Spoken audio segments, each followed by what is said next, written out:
It's an unlikely pair. New York City's Democratic mayor, side by side President Trump's borders are.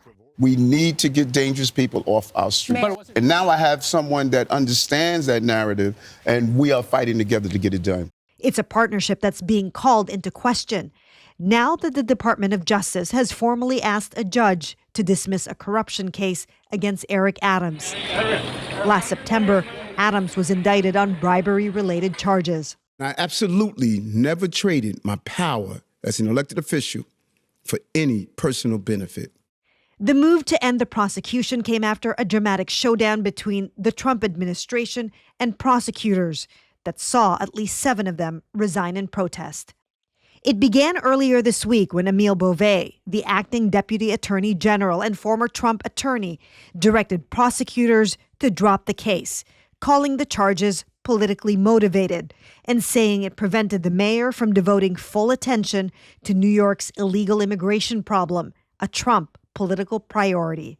It's pretty close to corrupt, and not in the sense that money's changing hands, but that the government, the federal government, is proposing to either bring in a criminal case or not bring a case, depending on whether or not a local public official goes along with federal policies. The memo prompted the mass resignation of prosecutors, among them Republicans who wrote scathing letters accusing the Department of Justice of soliciting favors from Adams on behalf of the U.S. president.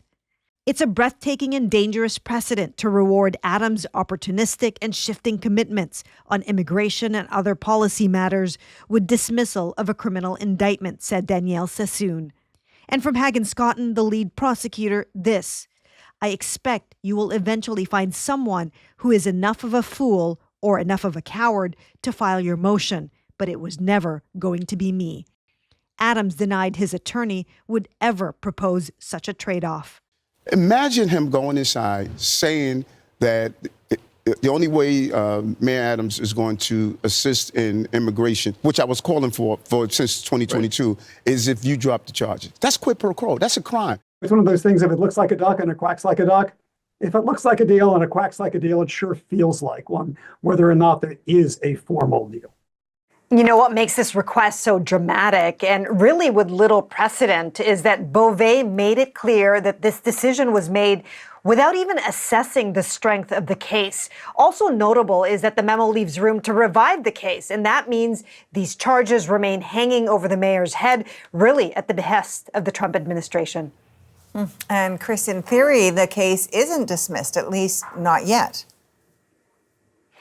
That's right. Only the judge can really dismiss this case, Erica. And while there's little he can do to keep it alive, he can call Beauvais or other Trump Justice Department officials before the court to explain themselves.